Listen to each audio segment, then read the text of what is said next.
ਪਿਆਰੇ ਦੋਸਤੋ, ਉਹ ਕਿਹੜਾ ਸ਼ਖਸ ਸੀ ਜਿਨੇ ਹਜ਼ਰਤ ਮੌਲਾ ਮੁਸ਼ਕਿਲ ਕੁਸ਼ਾ ਨੂੰ ਕਤਲ ਕਰਨ ਦਾ ਇਰਾਦਾ ਕੀਤਾ। ਦੋਸਤੋ, ਉਹ ਕਿਹੜੀ ਨਮਾਜ਼ ਸੀ ਜਿਹੜਾ ਮੌਲਾ ਅਲੀ ਮੁਸ਼ਕਿਲ ਕੁਸ਼ਾ ਦੀ ਆਖਰੀ ਨਮਾਜ਼ ਸਾਬਿਤ ਹੋਈ। ਪਿਆਰੇ ਦੋਸਤੋ, ਹਜ਼ਰਤ ਮੌਲਾ ਮੁਸ਼ਕਿਲ ਕੁਸ਼ਾ ਦੀ ਸ਼ਹਾਦਤ ਦਾ ਵਾਕਿਆ ਅਸੀਂ ਵੇਖਦੇ ਹਾਂ ਕਿ ਕਿੱਦਾਂ ਉਹਨਾਂ ਦੀ ਸ਼ਹਾਦਤ ਹੋਈ ਆ। ਤੇ ਚਲੋ ਬਿਨਾਂ ਟਾਈਮ ਵੇਸਟ ਕਰਦੇ ਹੋਏ ਵੀਡੀਓ ਦੀ ਤਰਫ ਚੱਲਦੇ ਹਾਂ। ਇਸ ਤੋਂ ਪਹਿਲੇ ਸਾਡੇ ਚੈਨਲ ਨੂੰ ਲਾਈਕ ਤੇ ਸਬਸਕ੍ਰਾਈਬ ਜ਼ਰੂਰ ਕਰ ਦਿਆ ਕਰੋ, ਸ਼ੁਕਰੀਆ। ਹਜ਼ਰਤ ਅਲੀ ਮੌਲਾ ਮੁਸ਼ਕਿਲ ਕੁਸ਼ਾ ਹਜ਼ੂਰ ਸੱਲੱਲਾਹੁ ਅਲੈਹਿ ਵਸੱਲਮ ਦੇ ਚਹੀਤੇ ਚੱਚਾ ਅਬੂ ਤਾਲਿਬ ਦੇ ਬੇਟੇ ਸੀ ਔਰ ਬਚਪਨ ਵਿੱਚ ਹੀ ਆਪ ਸੱਲੱਲਾਹੁ ਅਲੈਹਿ ਵਸੱਲਮ ਦੇ ਜ਼ੇਰੇ ਸਾਏ ਵਿੱਚ ਰਹੇ। ਹਜ਼ਰਤ ਮੁਹੰਮਦ ਸੱਲੱਲਾਹੁ ਅਲੈਹਿ ਵਸੱਲਮ ਜਦੋਂ ਆਪਣੇ ਕਬੀਲਾ ਬਨੀ ਹਾਸ਼ਮ ਦੇ ਸਾਹਮਣੇ ਇਸਲਾਮ ਦੀ ਪੇਸ਼ਕਸ਼ ਕੀਤੀ ਤੇ ਉਹ ਪਹਿਲੇ ਵਾਹਿਦ ਇਨਸਾਨ ਸੀ, ਹਜ਼ਰਤ ਮੌਲਾ ਮੁਸ਼ਕਿਲ ਕੁਸ਼ਾ, ਜਿਨ੍ਹਾਂ ਨੇ ਸਭ ਤੋਂ ਪਹਿਲੇ ਲੱਬੈਕ ਕਿਹਾ ਤੇ ਈਮਾਨ ਲਿਆ ਏ। ਇਸ ਵਕਤ ਹਜ਼ਰਤ ਮੌਲਾ ਮੁਸ਼ਕਿਲ ਕੁਸ਼ਾ ਦੀ ਉਮਰ 10 ਬਰਸ ਦੇ ਕਰੀਬ ਸੀ। ਹਿਜਰਤ ਦੀ ਰਾਤ ਵਿੱਚ ਜਦੋਂ ਹਜ਼ੂਰ ਸੱਲੱਲਾਹੁ ਅਲੈਹਿ ਵਸੱਲਮ ਮਦੀਨਾ ਰਵਾਨਾ ਹੁੰਦੇ ਸੀ ਤੇ ਹਜ਼ਰਤ ਮੌਲਾ ਮੁਸ਼ਕਿਲ ਕੁਸ਼ਾ ਨੂੰ ਆਪਣੇ ਬਿਸਤਰ ਤੇ ਲਿਟਾ ਦਿੰਦੇ ਸੀ।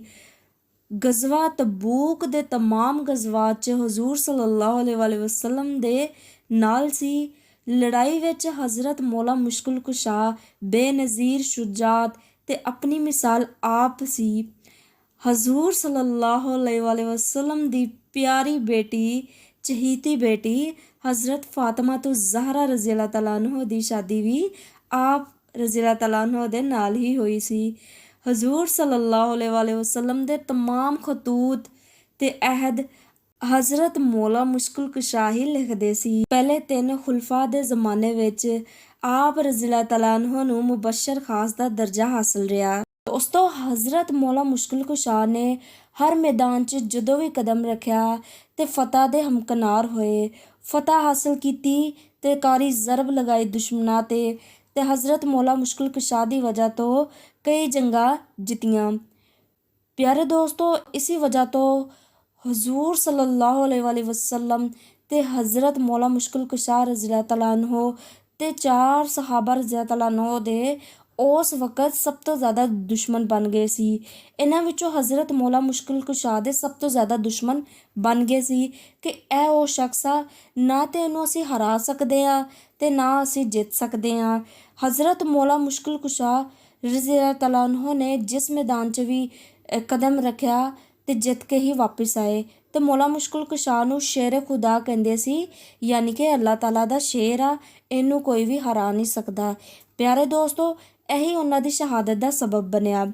ਹਜ਼ਰਤ ਮੌਲਾ ਸ਼ੇਰ ਖੁਦਾ ਰਜ਼ੀ ਅੱਲਾਹ ਤਆਲਾ ਅਨਹੂ 19 ਰਮਜ਼ਾਨ ਨੂੰ ਫਜਰ ਦੀ ਇਮਾਮਤ ਕਰਵਾਉਣ ਲਈ ਮਸਜਿਦ ਵਿੱਚ ਪਹੁੰਚੇ। ਇਸ ਦੌਰਾਨ ਆਪ ਦੇ ਦੁਸ਼ਮਣ ਅਬਦੁਰਰਹਿਮਾਨ ਇਬਨ ਮੁਲਜਿਮ ਵੀ ਮਸਜਿਦ ਵਿੱਚ ਪਹੁੰਚ ਗਿਆ, ਜੋ ਕਿ ਹਜ਼ਰਤ ਅਲੀ ਰਜ਼ੀ ਅੱਲਾਹ ਤਆਲਾ ਅਨਹੂ ਦੇ ਕਤਲ ਦੇ ਇਰਾਦੇ ਤੋਂ ਪਹੁੰਚਿਆ ਸੀ। ਹਜ਼ਰਤ ਅਲੀ ਰਜ਼ੀ ਅੱਲਾਹ ਤਆਲਾ ਅਨਹੂ ਨੇ ਮਸਜਿਦ ਵਿੱਚ ਇਮਾਮਤ ਕਰਵਾਈ।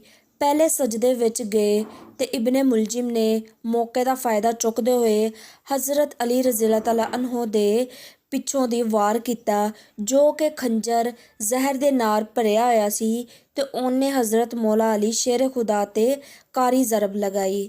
ਹਜ਼ਰਤ ਅਲੀ ਰਜ਼ੀ ਅੱਲਾਹ ਤਆਲਾ ਅਨਹੂ ਡਿੱਗ ਕੇ ਜ਼ਮੀਨ ਤੇ ਗਿਰ ਗਏ, ਜਿੰਦੇ ਨਾਲ ਜਾਏ ਨਮਾਜ਼ ਪੂਰੀ ਤਰ੍ਹਾਂ ਖੂਨ ਦੇ ਨਾਲ ਭਰ ਗਈ। ਸਾਰੇ ਲੋਕ ਖੌਫ ਹਰਾਸ ਵਿੱਚ ਹਜ਼ਰਤ ਮੌਲਾ ਅਲੀ ਸ਼ੇਰ ਖੁਦਾ ਦੇ ਕੋਲ ਪਹੁੰਚੇ, ਲੇਕਿਨ ਹਜ਼ਰਤ ਅਲੀ ਰਜ਼ੀ ਅੱਲਾਹ ਤਆਲਾ ਅਨਹੂ ਨੇ ਫਰਮਾਇਆ ਕਿ ਐ ਲੋਗੋ, ਪਹਿਲੇ ਫਜਰ ਦੀ ਨਮਾਜ਼ ਪੜ੍ਹ ਲਓ, ਅੱਲਾਹ ਤਾਲਾ ਦਾ ਫਰਜ਼ ਅਦਾ ਕਰ ਲਓ, ਫਿਰ ਮੈਨੂੰ ਵੇਖਣਾ।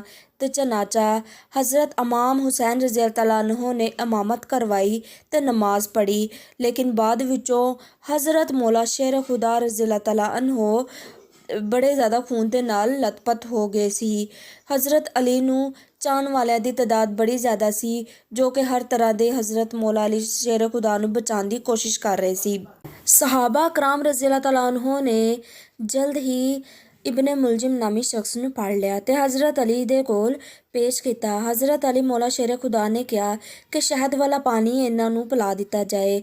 ਪਿਲਾਉਣ ਤੋਂ ਬਾਅਦ ਹਜ਼ਰਤ ਮੌਲਾ ਅਲੀ ਸ਼ੇਰ ਖੁਦਾ ਨੇ ਇਰਸ਼ਾਦ ਫਰਮਾਇਆ ਕਿ ਇਸ ਸ਼ਖਸ ਨੂੰ ਵੀ ਇੱਕ ਹੀ ਕਾਰੀ ਜ਼ਰਬ ਲਗਾਈ ਜਾਏ ਜਿੱਦਾਂ ਮੈਨੂੰ ਇਹਨੇ ਲਗਾਈ ਆ ਤੇ ਮੇਰਾ ਬਦਲਾ ਪੂਰਾ ਹੋ ਜਾਏਗਾ।